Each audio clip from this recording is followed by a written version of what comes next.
Thank you for joining us again. And a big thank you to those of you that have tapped subscribed, shared it with family and friends. Welcome to the show, CJ Jackson, Billingsgate Seafood School. I must tell our audience, I class CJ as a really good friend, a real strong character and personality, who has made a massive contribution towards the betterment of our seafood industry. Hi, CJ. Good morning, Jim. That's such a nice way to introduce me. I'm passionate about the industry. The whole thing, it's just such a big bundle of different parts, but I've really enjoyed doing as much as I can to support it, and I've made some very good friends in the process. So thank you. And you're one of them, of course. Thank you. Where did life begin for you? Well, I grew up in Kent. I think you're either a Kentish maid or a maid of Kent, and I'm not quite sure which one I am. My parents met down here in Canterbury, and we settled here. And Kent for me was a small holding where we were partly self-sufficient. I'm the youngest of three siblings. I went to school here. I went to a local state school as a primary school. Then I went to a convent, not the best time. And then I went to a grammar school to complete my A-levels. So all done between Sevenoaks and Tunbridge, basically, in the countryside, near Knoll Park, actually, is where we were based. Yeah. And what did your father and mother do? Okay, well, my father he's still alive, he's 95, bless him, and he was a lawyer.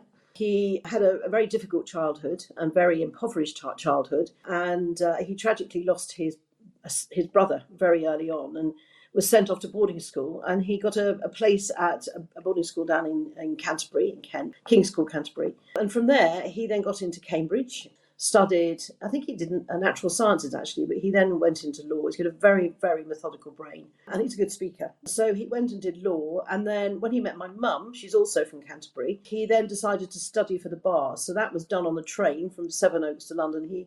He got a job working for Phillips Industries, who are the big electrical company. And he studied for the bar, got called to the bar, but then carried on doing legal work within those industries. And as children, he was very concerned that we were going to have a big financial crash.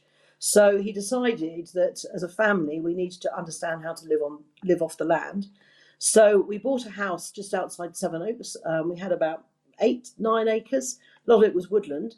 But in that space, we had some paddock space. We had sheep, we had chickens, we had ducks, we had turkeys. And then from sheep, we went on to bullocks. We all had a pack animal each.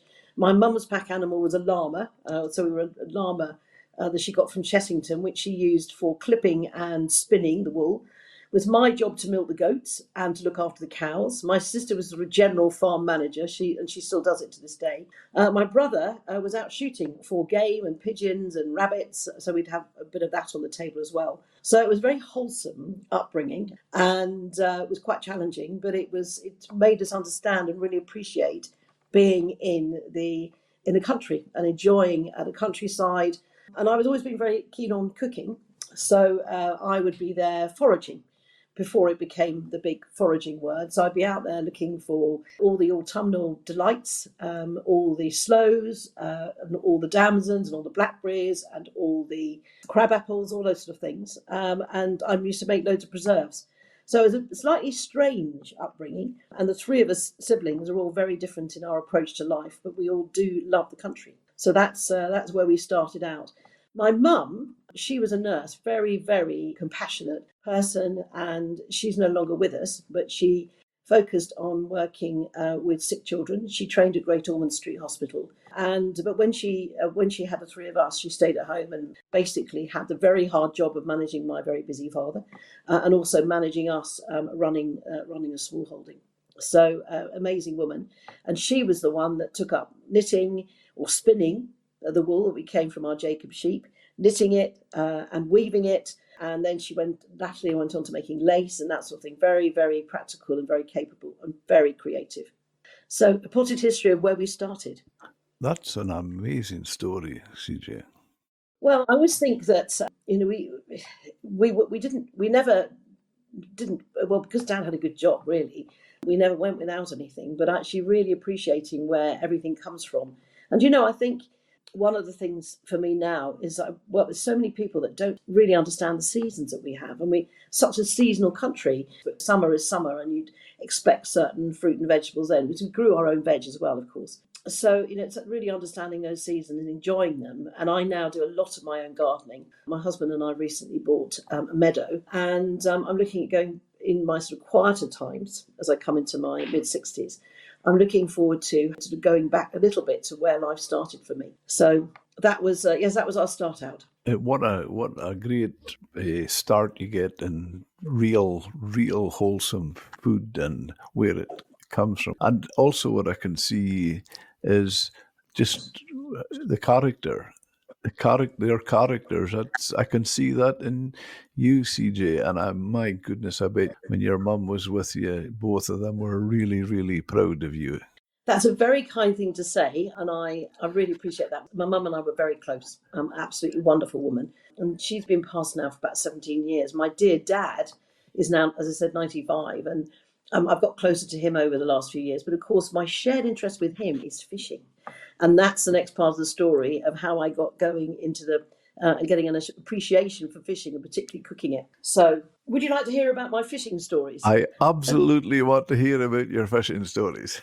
Well, my dad, as his great wind down time, he was a very keen fisherman, and based in Canterbury, there's the River Stour down there, and he'd be fishing for trout, a little bit of sea trout. My brother would go coarse fishing down there, so he'd be after pike and that sort of thing. But when we started out in our country home, just outside Sevenoak, and my dad used to want to go fishing, so we'd head up to Scotland for 3 weeks in the summer. Very happy memories that we'd all get on at the motor rail at Euston or Olympia, and we put the car on the back and we'd trundle all the way up to Stirling overnight. Used to love those overnight compartments, and get out in Stirling, get the car unloaded, and then we'd all pile into the car and do the slow drive all the way up the A9 to Inverness.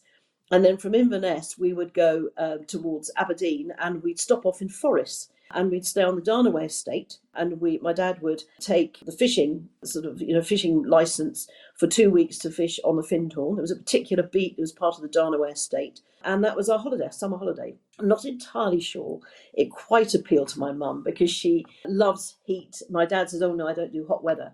So my mum would sit and she'd do her knitting and she'd do a lace or she'd do a reading by the riverbank. And we would go up. We had a lovely gilly called Mr. Lamond, and his lovely wife. She used to cook our family meals in the evening. And it was a very special 2 to 3 week family holiday we'd have up there. And we rented one of the cottages on the Darnaway estate. Latterly, my dad then took out a lease on one of the cottages, and we held that for nearly 40 years. In a tiny little village called Whitemire, which is just a mile or so from Darnaway. And for years, my dad, eventually we didn't all go, but certainly for the first 6 or 7 years, we do the trip.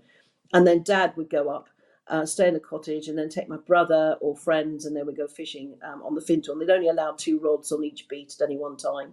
And then we sometimes went to Lochmarie on the other side. So we get in the car, we drive over to Lochmarie and stay in the hotel there. My sister and I used to go, and I can't remember where it was, but we'd go out and fishing for pollock using a little reel and line off the pier. And my brother and Dad would go out on a boat fishing for trout in Lochmarie itself. And a very funny story is that my sister and I caught some very nice pollock, and we brought them back and put them on a tray. And in the hotel we were staying in, they would display the catch of the day, and my dad and brother might have a little tray with the trout. And the one day we came back with pollock, we put them on a tray and put them in the hotel lobby. And it says that Mrs. Jackson had caught the pollock, and it caused great amusement because, of course, all the fishermen up there wanted to see who could get the biggest trout. But I think we did very well with our pollock, actually. So very happy memories, and really appreciating Scotland. And Scotland is at the very core of my heart. Whenever I fly up or go up, I get out of the plane or get off the train, take a deep breath and think, yes, I'm home. And my brother now lives up there. A lot of my cousins are up there. And my stepson and my husband's family are all in Scotland. And we just look longingly, but based in London now. So we both got jobs here. That's really fantastic. I can just picture that must have been really exciting times for you. It was exciting, and I think the very first thing I caught, because I used to be on lookout, and I'd say, "Dad, there's a salmon down there, you can see it." and he cast. And I think the first year we went, he only caught one fish. And I've got a hilarious photograph of me at the age of 6 holding this fish by the tail.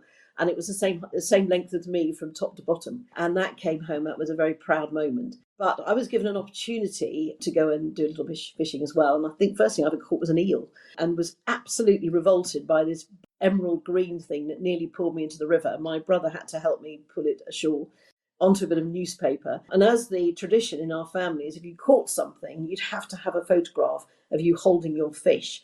And there's a hilarious photograph of me with holding my eel at arm's length with a pair of gloves. And it was my catch of the day. And I'm afraid I don't think the eel did anything but go in the bin. Actually, I think we decided it wasn't a great appeal. So I look at the eels at Billingsgate Market now, and I laugh and just remember that was the first thing I ever caught. They don't give up easy. Oh no, it nearly had me in the water. I remember shrieking for my brother's help. I remember being pulled down the bank by this eel, but incredible. So fascinating to see these things. So that was our holiday in Scotland, but other things, and my granny used to live in a little sort of side apartment in a big house in Westerham in Kent. And at the bottom of the garden, I think she had a stretch of river there. And at a very young age, I remember used to go very occasionally on a Saturday afternoon and collect crayfish. And we'd be turning over, it'd be a family activity again, and we collect crayfish and put them in a big bucket. So we are talking sort of early to mid 60s, 60s here. And then I was never brave enough to put my fingers, because they'd nip, and I would be frightened of getting my fingers nipped. But, rolling over the rocks, and they'd pull them out. And of course, they were the native crayfish in those days, not the signal crayfish in our waters now. And we're going home and then boiling them up in this beautiful, beautiful bowl of steaming hot, bright orange crayfish with some butter, and just peeling them and eating them. That was another great family treat. From my experiences with shellfish now, because I love working with shellfish, I think my very first experience with shellfish was eating winkles. And I remember one of the Apollo launches on TV. My dad worked for, as I said, for Philips, and we used to get brand new TVs. And we'd sit there with a bowl of winkles, a pin, and some vinegar. And I remember watching an Apollo launch at the same time that we were pulling the winkles out and dipping them in salt. And my mouth is watering now just thinking of those winkles, because I can still taste them to this day. And I've got a huge affection for winkles. Again, available on Billingsgate Market and still quite popular. So a very, very happy memory. So lots of different things. There's always been a lot of fish in our family, and everybody's enjoyed eating it. One of the things that my dad used to do, he'd come home from London on a Friday night in his very smart suit, and he used to stop off on his way down. He had a driver, because he hadn't been very well, so he had to have a driver. And he'd stop off at a seafood stand, and he'd buy a whole big cock crab. I mean, a huge, great thing. And he'd come home, wouldn't even change. He'd put a bib on, and he'd stand around the kitchen table picking the meat out of the crab. So cracking the claws, taking the brown meat out and seasoning it. And then we'd all have an opportunity to have a little taste, but that was his treat. And to this day, whenever I'm picking over brown meat, particularly a cock crab, because it's quite rich, I still put a tiny bit of malt vinegar in with the brown meat, and it just breaks down the richness of that meat. And I still do it now. And people look at me and think, well, it isn't cayenne and what have you. I said, no, a dash of brown malt vinegar is absolutely delicious with it. Dad had, as I said, quite a difficult childhood, and he used to, they were brought up for first formative years in Lyme Regis, and he and his brother would go down to the rock pools and pull out winkles, and they're nocturnal, and he'd have a memory of putting them in a bucket, and then in the night he could hear them slurping as they climbed out and climbed up the walls. So he was always very keen and interested in sort of eating that type of food, and that was just what we had as children. So, and to this day, I still believe that in order to get people to eat more seafood, we have to start young. You get an appetite for it. It's me thinking about those lovely winkles and the Apollo launch and dipped in vinegar. And I can still remember it. And the little operculum stuck on my face as a little beauty spot. That's what we used to do with the operculum from a winkle, that little horny foot. So, yes, very happy memories. Tomorrow, Mary and I were going to the Westray, the Northern Isles of Orkney. And my first stop when I get there is the beach to pick winkles. Oh, okay. How lovely. Oh, my goodness me. And do you know what a lovely thing. what I have to say, CJ, about that? I enjoy picking them on the beach as much as eating them. Yes, it's a great thing to do. It's like me and the memories of crayfish and actually going and catching these things. It's wonderful. So it's just enjoy those. Yeah. So where did studying start? And Well, well, for study, I didn't go to university, but I went through the usual primary school, very small local primary school where they had a lot of farmers' kids there. And then both my older siblings, my sister had dyslexia, so she went to a school where they could help her with that. And I was just local primary school and enjoyed that. There was lots of music there, which has become my great enthusiasm, my other passion. I then got a music scholarship when I went to a convent, and I learnt to play the violin, the piano, recorder, guitar. I was in the orchestra at school and really enjoyed that. Used to really enjoy performing piano, just as we used to have lots of competitions, and I was going into the different arts festivals with that. I then went to do my A-levels at a local grammar school in Tunbridge, where I wanted to do English. I'm very, very interested. I love reading, and I was always very interested in writing. And from there, all I really wanted in my teens was to go abroad and travel. And because we'd stayed, we'd always been in the UK, and we appreciated the beauty of Wales and Scotland and Ireland and Cornwall and all these things all the way around the coast, because it's so lucky in this country to have such a diverse range of different places to visit. But I wanted to travel. So as soon as I got to the end of my A-levels and I did home economics and English, I then decided that I didn't want to go to university. I don't think I was really cut out for it, although now I wish I'd done marine biology, to be fair, if I'd been given the right directions. I then went on to learn to cook. So my parents said, well, if you want to cook, you need to have another very useful talent or ability, and that's learning to type. So they sent me to secretarial college for 3 months where I learned to type. Can I tell you, it was the most beneficial bit of education I ever had, because now I can touch type, and when I've written my different books, I can do them at great speed because I'm typing, and I can get things written down very easily. And it always makes my husband laugh because he'll come into the room and I'll carry on typing because I know where my fingers are and I've got in my head what I'm needing to put down on paper. And it had been the most useful thing. And my husband types, but he uses 3 fingers. He has to look at the screen, and I don't have to do that. So it's been that was one of the best things they encouraged me to do. I then got a job, and I worked for a Harley Street dentist for a couple of years because I couldn't get into the college I wanted to go to study food. So that was a very interesting experience, working in Harley Street. I was a dental receptionist. And then from there, I went to the Cordon Bleu School and did a year's course there. And having done my Cordon Bleu course, I then went back and worked at the school there to train as a teacher. And for me, the inspiration at the Cordon Bleu was they had a really, really good fish and shellfish repertoire. A lot of it's classic French, a lot of it's escoffier. It wasn't written in French, but the names of all the dishes were in French. And we do everything from poached turbot, pan-fried halibut, right the way down to cooking sturgeon and pike quenelles, that sort of thing. And it was a very, very good introduction. A lot of the dishes probably are too rich now, and I don't cook. Cordon Bleu used to use bucket loads of cream and eggs, and I don't use much cream now. I prefer creme fraiche. So I did that for about 5 years, and then I went off. I was earning money and saving as much as I could. And in those days, I think I was earning £3,000 a year. That was my salary. It goes back a long way now. But I saved up, and the first thing I did was I went to my dad and said, I want to go to Australia. I've saved up enough for a round the world ticket. And in those days, a round the world ticket was £1,100. And I said, I want to go to stay in Australia for a bit. I had some friends, and again, people I'd met at the Cordon Bleu created lots of different opportunities for visiting people. So Dad said, okay, well, I'd support this. It's a great opportunity. So I got my ticket, thinking I'd go for 3 months, and I left. I was away for a year, and I extended my visa when I was out there.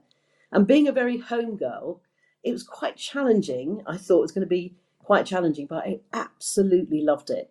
And to this day, I've still got some very, very good friends in Perth, in Australia, which is where I started out. And 40 years on, we're still really close friends. And they come here, I go there. I haven't been for a little while, but one of them's over here a lot for work. So, I sort of got a real love of that. And that, when I was there, I started looking really closely at the fish they were landing in Perth.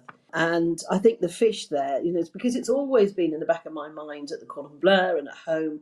Always interested to see what fish there that was around. And I think that's when I really started thinking I'd like to do my own book specifically on fish. And it took about 4 or 5 years for me to work out how that book would look and how could I make it easier for people. And that's where that little light of wanting to write started. When I got back from my year, I went back and did a little bit more time at the Cordon Bleu again. And then because I'd been experimenting and seeing lots of other things, I felt a bit restricted by just classic French cuisine. So I went and got myself a job as one of the senior teachers at Leith School of Food and Wine. It was Prue Leith School. She was involved in it still in that stage. And I got a job there, and a very different teaching approach. They were much more focused on getting people out to the industry and out to sort of working in restaurants and that sort of thing. Prue is amazing, a real inspiration. Yeah. As was her very good friend, Caroline Waldegrave. And Caroline was very, very good and focused on trying to help people, particularly if they wanted to write, helping people extend and develop their careers. When I was at Leith, you had to, or encouraged to take on a particular special subject. So that would become the one thing that you would particularly teach on. And fish was automatically right at the top of that list. Quite keen on pastry, but I really enjoyed making pastry, but it was always fish. And they didn't have the same repertoire of seafood dishes as the Cordon Bleu did. So there was an opportunity to start really looking and working on that. And then 3 or 4 years into that, Caroline Waldegrave said, is anybody interested in writing a book? And I went, oh, yes, please. I'd love to do a fish book. And she said, well, come up with a synopsis. So I created a synopsis thinking if I was learning about fish and trying to get a little bit more into my diet, how would I go about it? And I came up with this thought about doing it into fish families. So cod and haddock, the Gaddidae group, cod, haddock, pollock, coley, ling, whiting, all in that sort of one batch. And then all the salmon, trout, whitefish, and that group. So looking at Pacific salmon, looking at Atlantic salmon, looking at the trout, rainbow trout, and then our indigenous brownie. So looking at those, and of course I'd caught brownie, so that was lovely to work on that. And then it sort of developed from there to mackerel and the tuna and scombrig group, the clupidie group of the herring family. And then I got to the stage where there were so many other species, I thought you just have to have the best of the rest. So there's another section on things like gurnard, monkfish and skates and rays. And if I'd been able to continue and done all those families, I'd still be writing it because there's so many species. So I went with the synopsis to Caroline and said, this is what I want to do. And she took it to the then publisher, who was Bloomsbury. Bloomsbury was actually at that point just meeting a famous author who wrote the Harry Potter series. And she'd been struggling to find a publisher. And when I went in with my fish book, I said, is anybody doing anything with children? They went, yeah, we've got a fantastic author. We're really excited about her book about this young wizard. And her first Harry Potter came out just a little bit before me. So I loved hearing about them, her sort of her way into it. Look at Harry Potter now. I mean, fantastic. So anyway, so they said to me, well, we don't just want a small book, because originally I thought I'd have 100 recipes. They said, no, we need a fish Bible. I thought, okay. And they said, we need 1,000 recipes. And I went, okay, that's fine. And I remember Caroline saying to me, can you do 1,000 recipes? I went, yes, no problem at all. And I think it was very, very arrogant of me, actually, because I think she said, well, no, it's a lot of work and you're still working and teaching at the school. But I think what I didn't want to do was I didn't want to have too many people on the cover of the book. There was Caroline's Leith's book, so that would be Prue Leith, and then Caroline Waldegrave and C.J. Jackson. I didn't want and another because it sort of all got melted down. So Caroline said to me, how many, 1,000 recipes a lot and all the information in the middle, and I said, I've got at least 250 recipes easily. And I was slightly keeping my fingers crossed, thinking, well, I hope I can dig them all out. And it was like a floodgate when I started working on that. I remember going home on the first evening when they said, right, go ahead with it. We need it delivered in 2 years. And went, right, I need to study cod and haddock. And I thought, well, let's start with haddock. So I remember reading up haddock. 2:00 the following morning, I'd been sitting reading all this information about haddock. And of course, this was before the great WWW. I was having to do it in books. And I thought, oh my goodness me, have I bitten off more than I can chew? I'd never really spoken to a fisherman at that stage. I was just using my own experience from chefing. And it was like an obsession. And I was dreaming about it. For those 2 years, I had a book by my bed. And I'd wake up at 2:00 in the morning, coming up with this wild, particularly peculiar recipe to do with, I don't know, it might be a fillet of salmon, and I'd write it down. And to this day, I've still got that book with all my little scribblings, because the following morning I'd wake up and I'd completely forgotten what the recipe was, and there it was, and I think, it's me, that's interesting. Sometimes it was a bit wild, but and I think, well, no, that's not going to work. But it's that whole thing about being creative, and it's developed my whole approach into thinking about food. And a recipe for me is a starting point, not a destination. So with that, I used to go and look and see how people were cooking meat. And I think stroganoff, right, well, let's have a fish stroganoff. What fish would work with stroganoff flavours? And I think, right, okay, we need something stir fry. So you can use a nice turbot, or you could use a monkfish, or you could use prawns and scallops. And then I do something that needed poaching. Well, what are those? How are those flavours going to work? So it's combining flavours and looking at all of the food that we eat and how that could be connected to fish. Some of it worked, probably quite a lot of it didn't, but it was just a whole experimental time, and it was very indulgent, actually, because it was just an opportunity to look at all these different fish and work out what the flavours would do. And finally, I finished the book and it went off to the publishers. I think the poor editor nearly tore her hair out, because I'd written a few recipes, but I've never written something of this sort of magnitude. And Caroline Waldegrave very kindly sort of did all the proofreading of it and made lots of suggestions, but she was busy running the school. So she would be, she'd say, well, let's have this recipe and that recipe. But a majority of them came flooding out of my head. And a lot of them were tested at the seafood, not seafood school, at Leeds, because we'd incorporate them into different classes. So I was incorporating them into the programme at Leeds. And then that book came out. And I remember I was in Ireland, in Skibbereen, when the book was published, and they actually sent me a copy to the address where I was staying. And I remember opening it up and feeling utterly devastated and disappointed, thinking, oh, I could have done that, and I could have done this. And I think that says a lot about me. I'm never quite finished with anything, and I never feel that I've ever got to the end of a subject. And I looked at it and thought, oh, I could have done that. My mum was like, what are you talking about? It was a beautiful book. It was a huge, great thing. And I said, oh, no, and so I then, when I went back to work, the next thing was starting on another book. And I went and developed a book with another colleague of mine from Leeds, another very talented chef. And we did a seasonal book together. So 3 years later, we produced the Leeds Seasonal Bible, which I don't think is in print anymore. I think it was a little bit before its time. And it's all, again, to do with that whole seasonal cooking. I'm talking too much. Whenever I talk too much, my husband rolls his eyes at me. Well, I'm not rolling my eyes. No, I just hope I haven't bored you and drifted off to sleep. Not at but all. This is where what I would like to ask you, but carry on, please. But tell our listeners what the names of the books so they can buy them. Right, well, the first one was the Leeds Fish Bible, published by Bloomsbury, and that came out in 1995. That was then re-edited in 2005, and at that stage I went back and took out things that I just felt were probably not in style anymore, and really focused on classic recipes. The second book, which was co-authored with Belinda Kasapian, she's a very, very talented chef, really a very creative girl, and that's called the Leeds Seasonal Bible. And then from there, I left Leeds in 1998 to do other things. I wanted to travel. I wanted to go back to Australia. I'm always, lots of travel has been always key part of my existence. I love traveling. So having done my year in Australia, I did the States, South Africa. I then took odd jobs. During my time at Leeds, there was an opportunity. Sorry, I'll go back to the books in one moment, Jim. I always go off piece somewhere with this. It just gives you an idea of where the ideas come from. So I wanted to travel. So when at Leeds, there was an opportunity during the holidays to take odd jobs here and there. So I went off with a family to Saint Tropez for 3 weeks and cooked for them they'd rented a railway station, which was converted into a house. So there, more fish, Saint Tropez, more fish.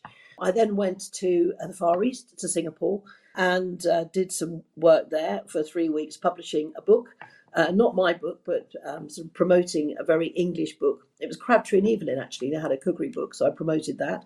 Again, more fish and for fish restaurants. So wherever I was, fish was on the sidelines, wondering what were people eating and how they were cooking it. I went to work in the Middle East. I went to work in Jordan with a very prominent family there and had a fantastic time, and then had a trips down to Aqaba onto a boat, and we went fishing. The most beautiful, bright blue triggerfish with orange teeth, coral trout, which we now call grouper, more associated with grouper here. And the most beautiful, I've still got the picture of it, a little red mullet that I caught on the line. and a very snappy and grumpy barracuda. And all this came out on the back of a boat. And again, I'm looking at this thinking, how do I cook that? What am I going to do with it? And just fascinated by it. So lots of different travelling, Switzerland and France, and usually just 2 or 3 weeks, but there's always an opportunity to eat out. That's where you develop your ideas about food, I think. So when I finished at Leith, I still had got all that travelling under my belt, but I wanted to go back to Australia. So I went for 6 weeks to work. They had a sort of a food festival in Perth, and I had an opportunity to go and do some cooking demos when I was there, and I got a visa just specifically for that. But I went with a girlfriend, and we went to Japan, and that was another fantastic experience. The fish market there was incredible, and I remember getting very, very excited about having the best sushi I've ever eaten on one of the little restaurants just outside the fish market in Tokyo. And I was with a girlfriend that doesn't do early mornings, and she wasn't very enthusiastic about getting up at 4 to have sushi, or even looking around the market for that matter. So yeah, lots of travelling, and then I worked for 4 or 5 years looking at other books. Not other books. I'm just trying to think. I did a book called The Times Book of Feasts and Festivals, which was looking at the sort of basically the Christian festivals in the UK, but understanding also other beliefs as well, and particularly as fish, because the church during the Middle Ages and well before that and into now had a lot of focus on eating fish. A lot of meatless days. And it was fine if you could access fish, but if you couldn't, you'd have a very miserable time. And then looking at the monks and how they used to live on carp, and then trying carp. And I'd done a carp recipe in the Leith Bible, and wasn't very impressed with it. I've since had it cooked by a Hungarian girl who cooked it beautifully. So looking at all these feasts and festivals, stir up Sunday, and where the word stir up Sunday when you're making a Christmas pudding comes from. So very interesting. I then did another book. I did some consultancy on a few books as well. There was something about Eat Well, which was looking at moving away to desserts. Actually, I've never been a great person for sweet tooth, but that was an interesting one. And then I went to work. I got a job. I was approached by the people who were running the Billingsgate Seafood School at the time, and they asked me whether I'd be interested in going and taking on a role there. They were losing the schools that established in 1999 as a charity, and I had a number of people going in and working, and had quite a few industry directors there who understood the industry, but there was an opportunity for me to go there. So I applied for the job, which I got. So I became the director in 2005, although I'd set up quite a lot of demos. They have a lovely kitchen there, and I set up some demonstrations for members of the public. And that's where I got more involved with people like Waitrose, who were doing counterstaff training. And of course, counterstaff is so important for any business, because they're the ones at the coalface talking to the customer. So it's sort of in trying to encourage them to understand what they're selling, but also what the alternatives are, and trying to get people to share how to cook things and making it as simple as possible. And that was a big thing for me, was working with those counterstaff, because they're the most important members of a business, is the ones that are actually selling at the coalface, talking about their species. So that's where I started with that. And I became director, and then set up a whole food lovers program there, with lots of people who were fascinated to come down to see Billingsgate. I was a brand new girl at Billingsgate. It was a bit of a learning curve, I must say, when I arrived there, because having been at very nice Leith and everyone was terribly polite, I suddenly was at Billingsgate, and nobody minces their words there. They say things exactly as they are. And when I arrived at Billingsgate, I remember coming into the market and asking a merchant where his particular fish had come from. And he looked at me, crossed his arms over his body, and he went, "It's the seaside, love. It's from the seaside." And I was like, "Okay, could you tell me, very nice brill," because I obviously knew my fish. "Could you tell me when that brill was landed?" And I gradually got the information out of them. But I realised then I was going to have a big learning curve to get them on side. And I remember going up to the company that I now buy a lot of fish from. And I went into their office and I said, "Right, I'm told," I wouldn't like to mention them, but they are fantastic. And now they're fantastic because I've got some good friends there. But I went in and said, "Right, can you tell me what you can provide me with?" And nobody said anything. And then they just pointed at a chart on the wall and said, "Well, take your pick." And I thought, okay. I think I spoke with the wrong accent, to be fair. What they didn't realise was that my father's mother was an East Ender. So there was a little bit of history there already. But I had spoke with my Kentish accent, and I think they just thought I was posh and didn't know what I was doing. I can now very, very proudly say that I've got a lot of people down there. I've got so much time. And here I am 20 years on, and I feel like Billingsgate's now completely in my blood. And I think is the happiest and most rewarding time I've actually spent was working on that market and getting to understand how the market works. I'm really, really appreciative, and it was I just loved working there. Initially, it's hard as you get older. It's harder doing those early starts, Jim, as you know. But it's I really, really enjoyed it. But when I was there, the first opportunity to write a book, and I thought, great, a Billingsgate Market cookbook. So I was approached to write it, and it's still in print. In fact, I sell copies all the time or hand them out. And I don't know how many. I never keep up to date, but I know at the moment there's only 500 paperback copies left, and I buy 100 at a time, and then people come on courses. Just in this week alone, I've seen probably 30 go out the door. So people love it, and I tried to keep the recipes very, very simple. There's so many talented chefs out there who produce the most beautiful food. I've been privileged to see Westminster Kingsway College and their chef trainer, a chap called Jose Suto there, who is a very talented chef, and he teaches these people how to do beautiful premium dishes for restaurant presentation. And I'm still see myself as a home cook and really passionate about the product and coming up with ideas and creating lots of different recipes. But I think that whole thing of sort of just trying to make fish more approachable. I'm sorry, I'm just going to carry on talking because I'm now on a thread here. When I was at Leeds, I was looking at fish consumption in the UK, and I realised that we've had sort of dips and troughs through 20th century. Fish had a great time off, I think, during the war because we weren't fishing for very much. But sort of between the wars, it appears we had a much bigger range of species that were regular. People knew what a Megrim was, they knew what a witch was, they knew what ling was, they knew what hake was, and they knew how to cook them. And I have a lovely old book published by McFisheries, the old high street fishmonger for many decades. They used to publish a housewife's diary. I don't mention housewife now because I don't think there's such a thing. I think we're all working, whatever it is. But their housewife diary had a recipe for every single day of the week. So you had your 364, 65 recipes in there. But in those days, of course, fishmongers also sold game. So there's one very, I've never tried it, but there's a roast goose there for Christmas stuffed with banana, which I thought was quite an interesting dish from 1938. But, we were eating so much more fish then. And then come into the 1980s and 1990s when I was looking at fish, and outside of the catering environment, people were loving their cod and haddock. They were loving their fish fingers. And we have all those different issues with fishing for different things, like we're watching the cod disappear from the Grand Banks in Canada and then watching herring go up and down. And I think now, my first book was, let's get people eating a bit more fish and how can we introduce more ideas. I've failed miserably on that because we now still only eat cod, haddock, tuna in a can, prawns, lovely frozen prawns, not a problem with that, and farm salmon. And when I was growing up, we just had wild salmon. That was served. The fish we used to catch on our holidays, we'd take them home and put them in the freezer, bring them out, and we had roast wild salmon probably 7 or 8 times a year because they were fish Dad caught. We put them in the freezer and get them out and cook them. The first fish I ever cooked was a large salmon. I had to gut it and make my hollandaise, which was a bit of a fail, but it was my first introduction of cooking fish, was a whole wild salmon. So, and other books. So, yes, I did the Market Cookbook.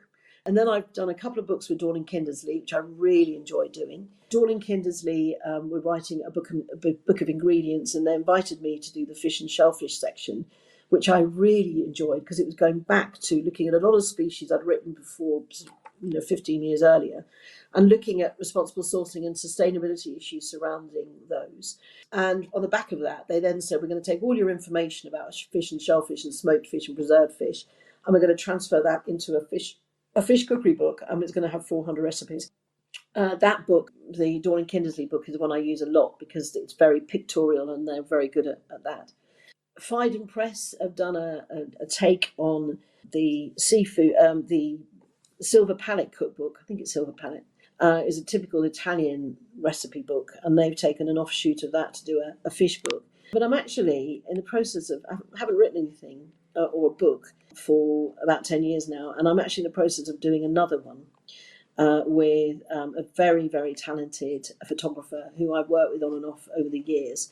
And he contacted me and said, can we do a book? He's retiring soon. And I said, yes, what a great idea. So we're in the process of working on that now. And it'd be great to work with him. Produces beautiful photographs.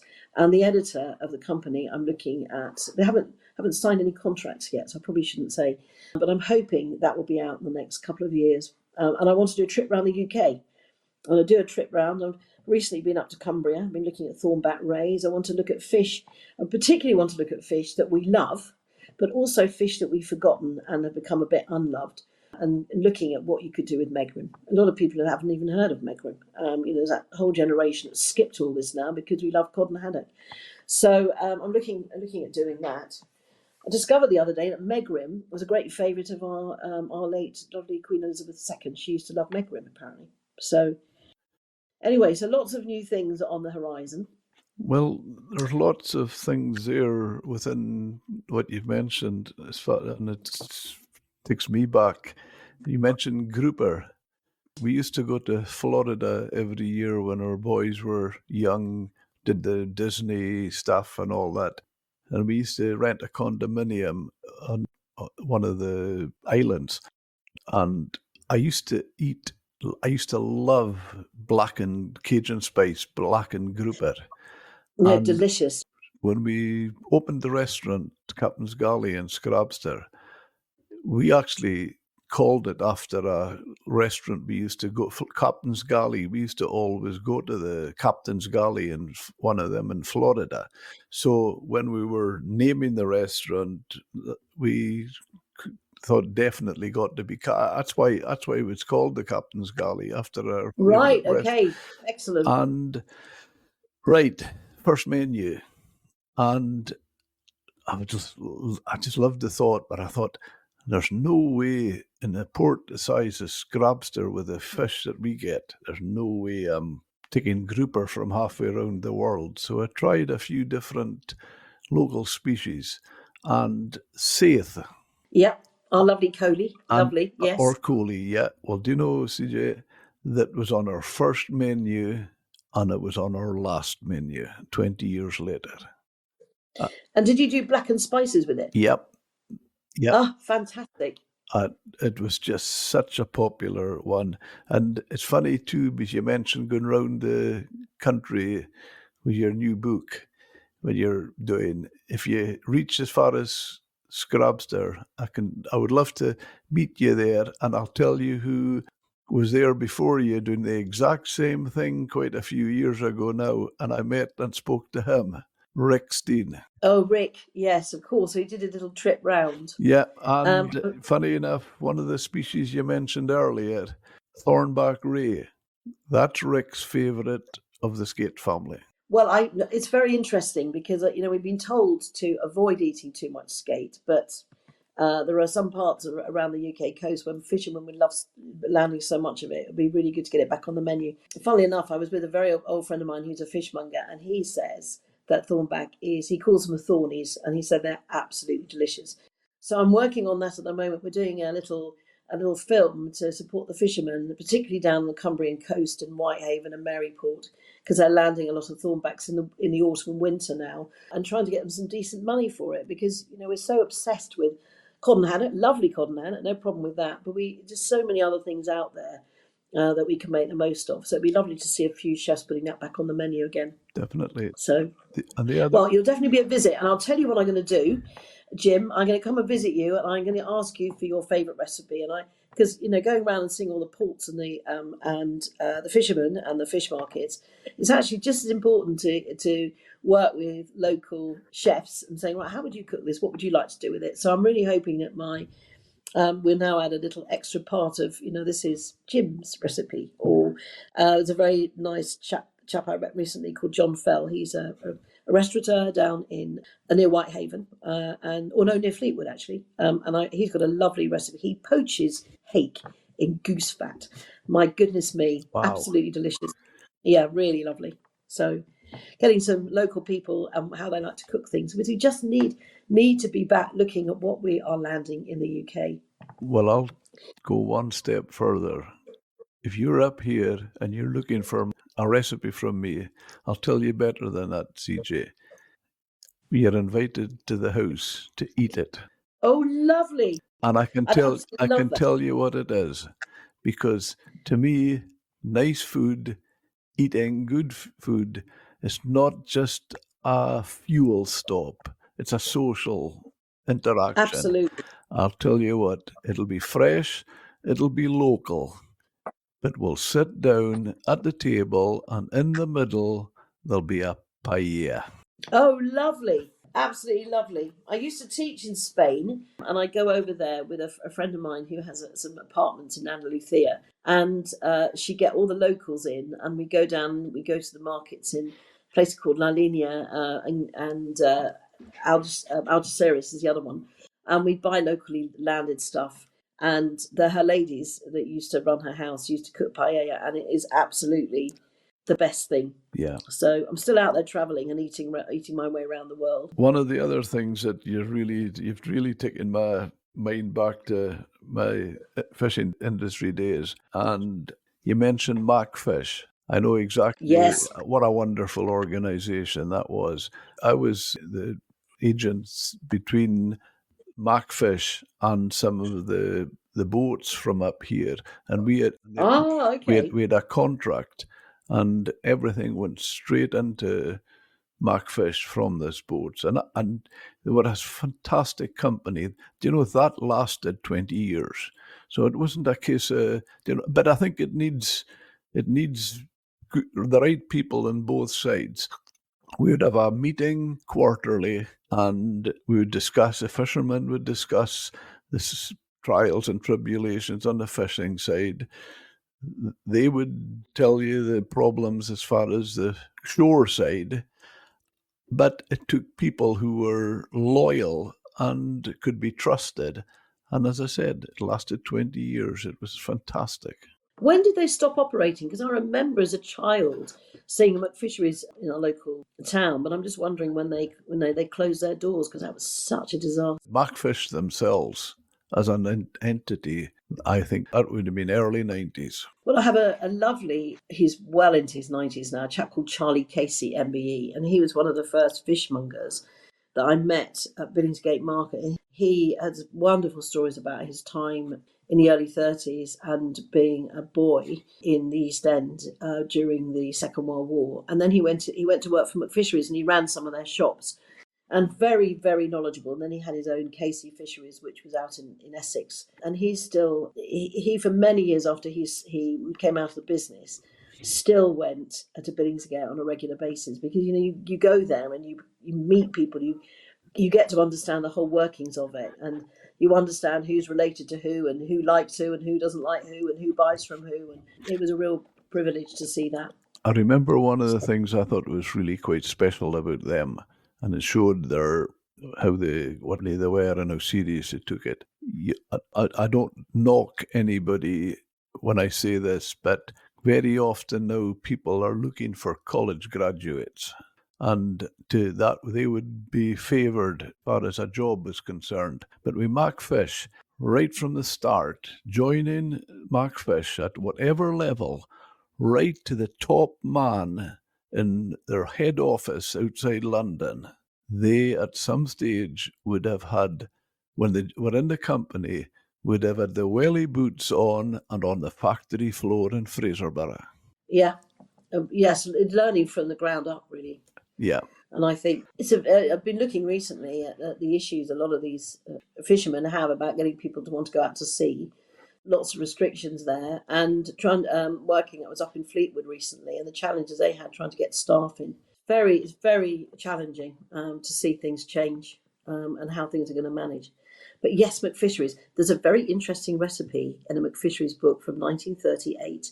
And I must tell you about this, Jim, because I saw it. It was Megrim, and Megrim is not utilised very much now. But as I said, I met somebody recently who used to be a Royal Protection Officer, and he used to say, well, the Queen, she'd love Megrim, it's her favourite fish. So they obviously heard her chatting. But in that McFisheries book, they have a Megrim which had been trimmed, skin removed, and then a pocket. So you cut down the middle and peel the pocket back. So you peel the top fillets back, so they're still attached to the edge. Some of my fishmongers call it a Corbière pocket. I don't know what you would call it. I do that with lots of flatfish now, and then put lovely things in like cherry tomatoes and basil and fresh things. But in the McFisheries book, they took a Megrim, made this Corbière pocket, and then they made a stuffing using breadcrumbs, a little bit of margarine, although I use butter now, harder to get margarine, and then tomato ketchup, and bind it all together and stuffed this down the middle and baked it. And I was very, very sniffy about this, thinking, oh my goodness me, that's very sort of old-fashioned. I made it. It tastes delicious. And the stuffing, the lovely tomato breadcrumb stuffing, was such a lovely way of serving with that fish. So I've done it recently and thought, yum, okay, very good. So a lot of these things are great to revisit, and to get them coming back into fashion would be great. And also eating a bit more Meg. I used to sell Megrims. I called them Megrim Soul, and I didn't think that was cheating, but No. it's actually a member of the turbot family. Yes, they're left-sided, aren't they? And you can taste the turbot. And one of the things I very often did was very similar almost to what you were talking about doing, but I would take the two fillets, put garlic butter in between them, crumb them, and cook them and call them Sol Kiev. Lovely. Absolutely delicious. Perfect. Well, there you are, you see. It's taking a classic recipe and using fish. It's like me and my monkfish stroganoff or whatever it was. It's exactly the same thing. No, very good. So where's Billingsgate Seafood School going? Well, I worked at the school and, as I said, just loved it. So many opportunities there, and we ran lots of different programs, focusing with children, just trying to get children eating a bit more seafood. The school was actually set up by Fishmongers Company, the Worshipful Company of Fishmongers, and the City of London Corporation, who are the landlords at Billingsgate Market, with a lot of input from the Billingsgate merchants themselves. I can't remember what they call themselves now, forgotten. I shouldn't have forgotten, but they were involved in this as well. And the idea it was just really trying to get children eating a bit more seafood. So we ran those, and we then had a lot of different retailers. So they used to do training for Waitrose. Sainsbury's came in and did a little bit. And then latterly there was Morrison's and Tesco's, and they'd come down and they would use the market for showing people round and getting their counter staff really understanding more about the industry, which was really key. And then the Food Lovers Programme. So it was always something new going on. We'd rent the facilities out for people to run a competition. We'd run a sustain day there. We worked very closely with the Marine Stewardship Council, Marine Conservation Society, all these different organisations. And it sort of potted along as a charity through all the big issues that we've had. We had the big financial blip in 2008.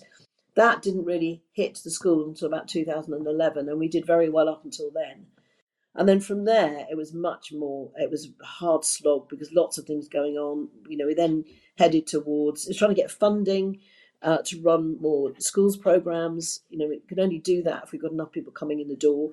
Of course, the other thing with fish, it's very niche. So lots of food schools out there doing everything, but we were just focusing on fish.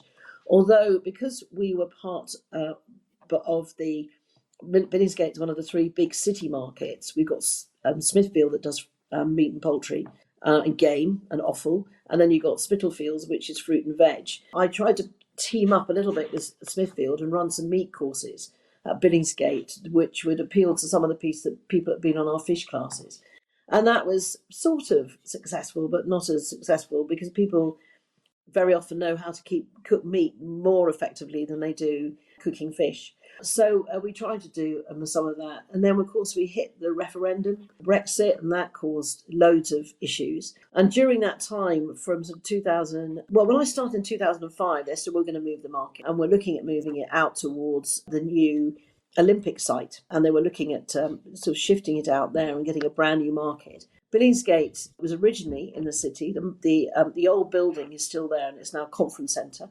We still had people turning up at the Newmarket looking for a conference centre, and I said, no, you're 3 miles in the wrong direction, you need to go back that way. So they were talking about moving, and the moving never happened, and it was the City of London and their markets committee team that were looking and looking and looking. We then had the referendum, and then the market said, right, we're definitely moving, and we're going to move in 2021.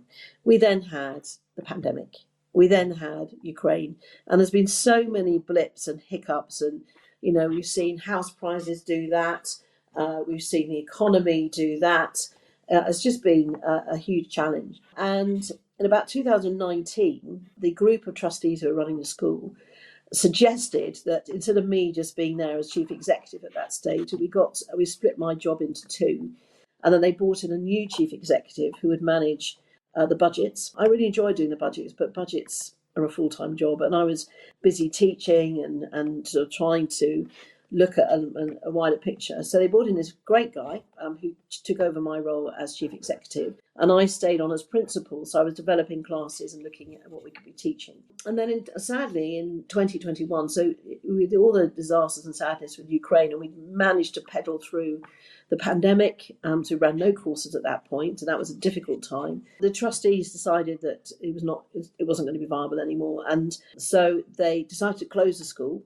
And I, with the same chap that was the chief executive, we went to speak to the City of London and said, can you just leave the kitchens there, because they're actually a really useful part of what you've got available here at Billingsgate. And at that stage, they were already looking at moving out towards Dagenham. And the City of London, there's a very dynamic young team who were looking at what the new market would look like. And they agreed, and they said, okay, well, why don't you just carry on running courses there in the way that you've been doing? And we've been advertising, and we've got a lot of catering industry people coming in. We weren't dealing with any major retailers at that point, but there's still a lot of opportunity. And they decided to let us continue running a programme there. And we've continued to do that. We've got a bit of DEFRA and MMO funding with a view to trying to make better connections out in Dagenham, which is where they're looking at moving the market. And we've been continuing what we've been doing for the last 2 or 3 years. And until they make a decision about when the move will happen or what's going to happen to the market, we're just keeping on going. So instead of running it now, I'm still letting out facilities and doing a lot of things there. But I had to diversify a little bit. I'm very fortunate to have had good contacts with Seafish. And Seafish have given me a number of projects to work on. And the last 2 years, I'm going out to some of their big expos abroad, looking at how we can market a lot of the businesses that sell fish from here in Boston, in the States, in Barcelona and China. I did China last year, and I'm about to go out to China to look at promoting a UK product over there, which was fascinating, beautiful country, really interesting. So that's what's happened to schools. So we're still operating with a school, and I have my own landing page, which is cj@kentseafood.com, and it just publicises some of the courses that I'm running. And I have members of public looking through Google and saying, oh, I've noticed you're running a class here. Can I come on it? And not as busy as I could be. And I should really focus on marketing it a bit more. But I do have groups coming in. I've got a group coming in tomorrow who want to do, as a collection of friends that want to do a class together. And those work very well. So lots of different changes, but the school's still there and the facilities are still there, and I'm still using them as much as I can. So that's where we're at the moment. Well, I had one of the most wonderful days of my life. I was fortunate that we won the Seafish UK Seafood Restaurant of the Year, and I won the UK Seafood Chef of the Year. And at the award ceremony, as well as getting a trophy, I got a day in the Billingsgate Seafood School. And Fabulous. And I thought, that's well, we met. And I have to say that I've always loved going to Billingsgate. You mentioned the previous premises in the city. I can remember trading with Billingsgate then. I was many times in the old place. And then when they moved, and I used to just love going, real characters, not just the people in the stalls selling, but the bobbers that used to take the fish out porters, porters. They were just what characters they were. So I thought, and friends and people were saying to me, you don't need to go to a seafood school. You're over 10, or by that time I was about 10, 12 years opening with the captain's galley. Oh, yes, I'm keen to do it. And what a wonderful day it was. We started with a tour of the market, which I absolutely loved. Then we were doing some cooking, and then we went up the river to the worship I mean, the company, yes, and see the fishmonger's company. and had lunch in the, would it be the Fisherman's Hall? Is it? No, no. Yeah, yes, the hall at Fishmonger's Company on London Bridge. Yeah, what? So we sailed up there, and funny enough, I still clearly remember it. Yes, I did learn something there. There was a Japanese girl, and she was doing a dish with mackerel, and she pulled the membrane. She showed us how to do it. I pulled the membrane off. I Yeah, I never knew how to. I've never seen that been done. Didn't even know it could be done. And forever after that, I would never have a herring or mackerel, which I wouldn't do that. And then all of a sudden, no matter how fresh, when you put a fresh herring or mackerel on a hot pan, they immediately curl up yeah, with the muscle so strong. That stopped it in an instant. yeah. You didn't have that membrane. No, fascinating. Do you know the one thing about this industry is you never stop learning, and I'm always saying to people that if you get to the stage where you think you know everything about a subject, you need to change of job. And I've certainly not got there. And I think it's that whole thing of learning new things. I would like to learn something new every day, and I pick things up from chefs, from fishmongers. When I was in Fleetwood recently, I was working with a blockman in one of the companies up there, taking the wings off this thornback roe and skinning it with their machine, but also taking the skate knobs out. I'd never done that before. So that was a really, it's just that whole thing of learning. And I came back feeling like I'd won a top prize because, I'd learned something new. And I think it's the most important thing about life is constantly learning and expanding your knowledge. So Yeah, the skate knobs, the cheeks. yes, Uh, the knobs and no, they cut it from the underside, and I cut them out, and then we took them over to the machine and took the skin off, and then used the tip of a knife to take off the buttons. Those little thorny parts. So it was fascinating, really fascinating. And then I brought it all home, and I've been cooking it at home. yeah, So that's real. That's real. You down to the nitty gritty. That's fantastic. Eating that. yes. CJ, just say you're home cooking a nice meal. What would your choice be? Oh my goodness me! Oh, what a choice. Let me think. I would. Well, my husband actually cooks very nicely, and he lived in Italy for a long time, so he does the most beautiful risottos. I like. Last night we had a risotto with lots of shellfish in it, which I bought back from the market, and it was superb. I always feel like when he cooks, I've got a restaurant meal on the table every night. But I absolutely love simple things. One of my favourite fish is John Dory, and I love brill. If I see a good quality brill on the market, I very often bring that back, fillet it, and then either simply steam it or pan fry it. And I love fresh flavours. And because of all the things I've got going on in my veg, in my garden, summer, I've done like a puttanesca dressing with lots of cherry tomatoes and peppers, which I skin to char to get the skin off. Toss those together in a bit of infused olive oil with basil and garlic, and then sprinkling capers on the top. And that would be probably my last meal before I die sort of scenario, I think, with a really nice piece of fresh fish. So John Dory, I've done it recently with those ray wings. It was delicious. So yes, sort of fairly simply cooked, but just with a lot of fresh veggies and that sort of thing. John Dory is an outstanding fish. Oh, it's incredible, isn't it? Really special. Yeah, yeah.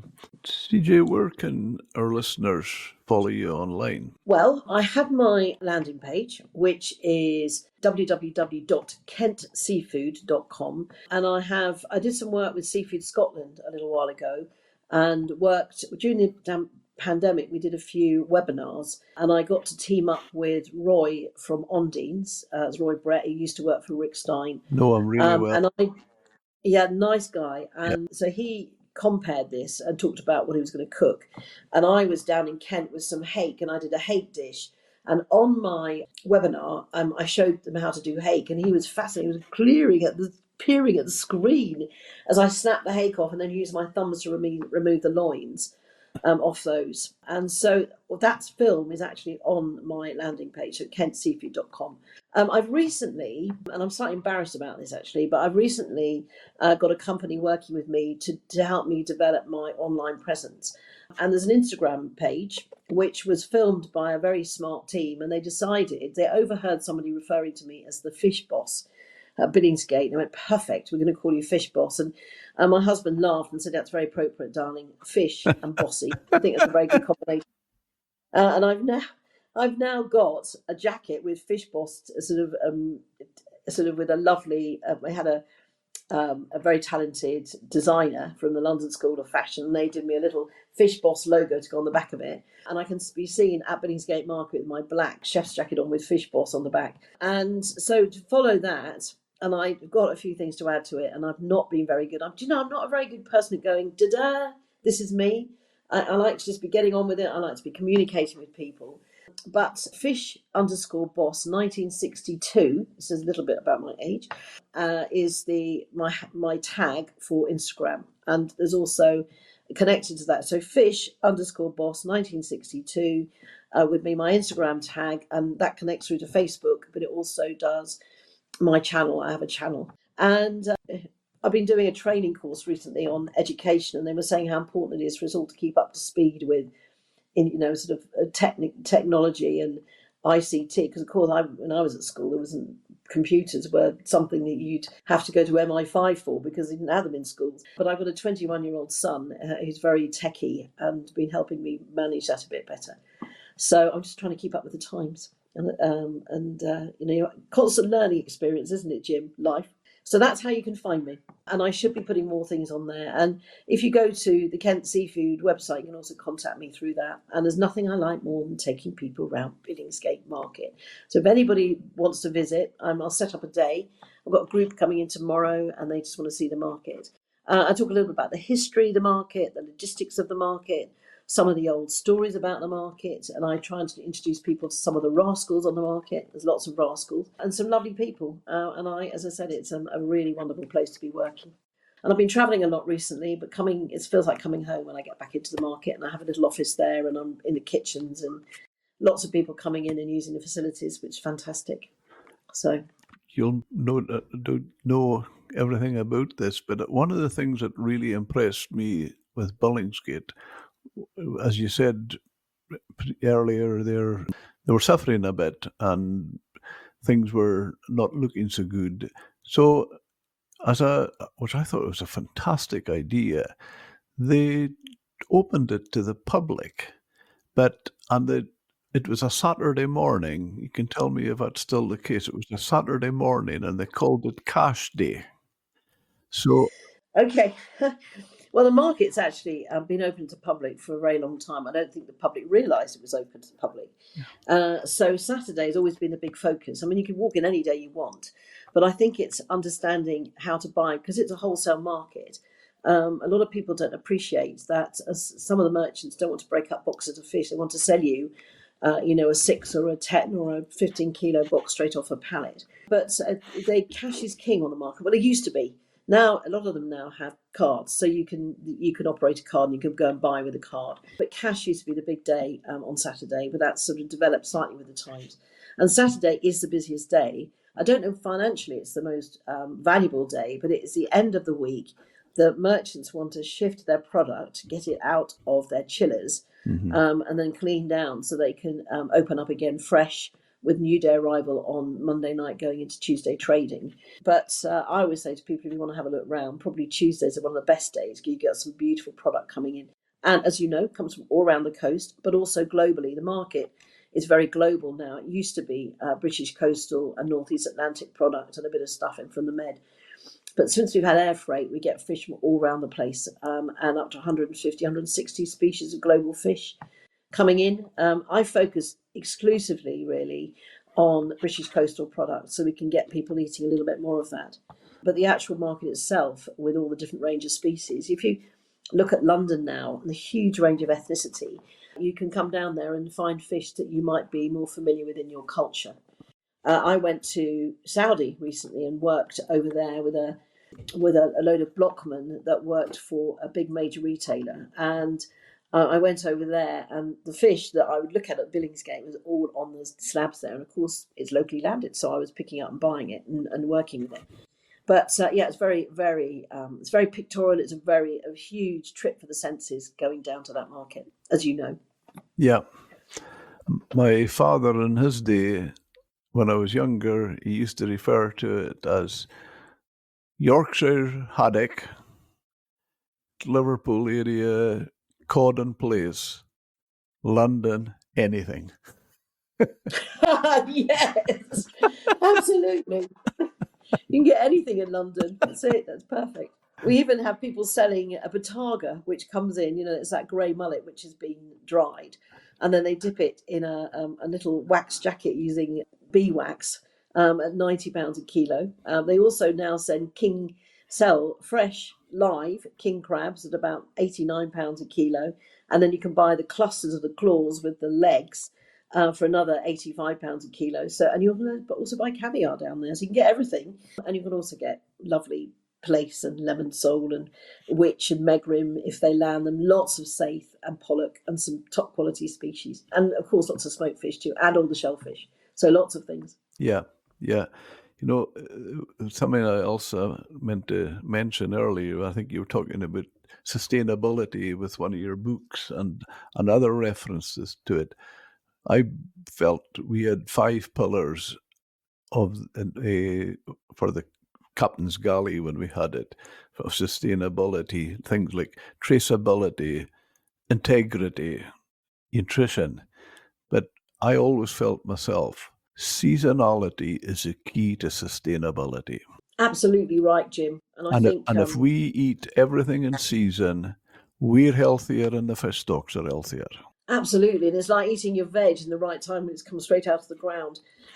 People don't really, I really struggle, I think, with seasonality in fish, and we're looking at place, particularly in the early months of the year when they're full of roe, and what's going to be the best thing or best time to eat it. So it's really important, and those 5 pillars are absolutely so key to the way that we deal with fish. Responsible sourcing and sustainability is very key. I love the integrity part. A lot of people who have full of integrity. Seasonality is obviously very key. Nutrition, and that's the one thing about fish. There's things in fish you can't get from anything else. You've got all of those lovely oil-rich fish like your mackerel and your herring and the sardines that come in global, from around our coastline, full of omega-3, particularly at this time of the year, which we all need to prevent disease of aging, so for your joints and your cholesterol levels. And then people wanting something that's low fat, you can have a beautiful piece of poached haddock or a very beautiful piece of poached pollock or poached plaice, which is just so low in fat. You can have really smart restaurant style food. There's so much stuff, and I think there's just such a range of different things. I'm thinking of all those shellfish with their thinking of mussels and their magnesium and all these things that we need to be eating. And I absolutely agree with that. I think you've hit the nail right on the head, and certainly that would be a lot of the ethos of what we're teaching, what I'm trying to communicate with lots of people coming into the school and the market. Yeah, I did a podcast recently with a nutritionist, Bugji Deruz. She's in Aberdeen University, and I found that was really interesting when she was explaining that seafood is so important to our diet. And we've always felt that with omega-3s and fatty acids and that. But I learned when she was describing how we get vitamin D. And I said, wow, I thought we got vitamin D from the sun. And she says, yes, we do, but we don't get it in the winter. But we can get it from our seafood. Absolutely. Interestingly, I went on a trip to Norway to go fishing for scray cod, which is that particular. They use, I think it's a marketing tool, but scray means a wanderer, and they catch them right up coming from the Arctic Circle. And the Norwegians have the most fantastic cod feast, and the cod feast is the poached flesh, and then they have poached roe, and then they poach the liver. And I remember sitting down to eating this liver and thinking, oh my goodness, it was just about 3 inches of fat floating on the top. And we had a bowl of it. And I tell you, it went round and round and round the table. And when it finally got to me, it was all gone because it is so delicious. But they eat it in order to create that vitamin D, because at that time, in certain times of the year, they have so little sun. Yeah. So really important, and eating all part of it. And this is the other thing, is nose to tail, and making sure you don't waste anything. So we looked at the tongues coming out, cut from the underneath. We saw the cheeks. Yeah. We saw the liver. We saw the roe, and there's all sorts of things. And then, of course, you use the bones for stock making. One of my favourite things now is if I take a mackerel or a plaice, I cut the bones in little strips and then deep fry them until they go completely crisp. It takes about 12 minutes, and then you eat that, and that's just full of calcium. So, really using every part of the fish is nose to tail. I think it's very important. I had when you mentioned Norway there with that scree cod, I had a guy with friends in the restaurant from Lofoten, and Yes, an absolute treat there for a family was sitting around a cod head. and taking all the cheeks and the meat and the tongue. Yes, Yeah, lovely. yeah. In fact, he recommended me to start doing it in the restaurant. And I just used to think, I don't know how Kithnesians, Scottish, I don't know how they're going to take seeing a big cod head in the middle. Yes. Be like going into a Chinese restaurant with monkey brains. I think it was just the same sort of thing, and you sort of, a fish with its sort of eye looking at you.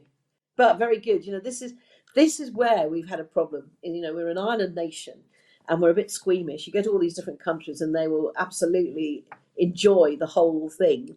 Perhaps you're right though. I think we're just used to our little fillets of this, that, and the other. And I don't know how we're going to make it change. well, Jim. We've got a I little think work we're to do. too protected our culture, because I can with hearing that from him and I thought back. My father used to tell me when he was a child how there were big families and 7 brothers round the table, and they would be arguing whose turn it was for the eyes. Oh yes. Well, we used our family when we had a chicken, and of course, chicken when we were children was the big splurge of the week, and it was expensive. And the parson's nose would be cut off and paraded around the table for the boys to eat. So there's a little bit of. So I still look at a parson's nose now and think of my dad and brother, who'd be thinking it was the best thing. But CJ, anyway. I'm gonna be thinking of you tomorrow when I'm picking winkles in Westray.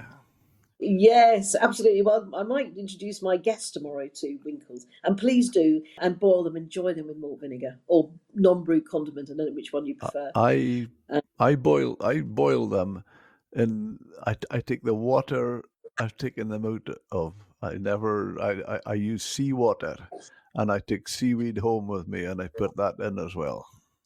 Wow, so they must be fresh. I do a little bit of work with environmental health officers. I'm always worried about the quality, but if you're going up there, the water will be very clean. Oh, How lovely! So you put seaweed in and boil them together. yeah, Now that's seawater. another story. The seawater, so seawater and some seaweed. That's another story. I've been working with people recently looking at the seaweeds that we've got in the UK and how fantastic they are for sustainability and for creating nursery beds for young fish, and how they're a great carbon absorber. So yeah, great. So do you use kelp? Is it a type of kelp you use? It doesn't matter to me. Well, Anything goes in. we yeah, sometimes kelp, yeah, or some of the bladder rock or something like that. But if I find some dulse, that's not going in. I'm having that myself. Yes. Have you had I'll pepper leave that dulse? on the beach. Yeah, no. Have you ever had pepper dulse? Yeah, Oh, delicious, delicious. So we need to. That's the next thing, is to encourage the consumer to go past eating their cod and haddock, which is lovely, no problem with cod and haddock, but eat something else and have some more seaweed. definitely. We'll all be. Well, CJ, I would just like to thank you so much. I've really enjoyed It's a our pleasure. conversation today. Thank you so much, and good luck as things go. Thank you so much. I really appreciate you having me to talk, and it's been a lovely trip through my all the opportunities I've had, which I've been so grateful for. And so long may it continue. And I look forward to seeing you in Scrabs. I'll contact you, and I'll come up and see you. And I'd love to have have a meal with you. I just might. It's making me think that I might see you in your patch as well. I think it's maybe about time I come down. Oh, come down, please do. Yeah. Come down before we move. Well, I'd love to see you. Well, I'm a member of the Royal Academy of Culinary Arts, Oh, okay, yes, of course. and they have their 2 monthly plenary in various venues. So that's a point. That's got me thinking. Okay, thank you, CJ. Yes, please come down. Oh, it's lovely to see you. Thank you so much.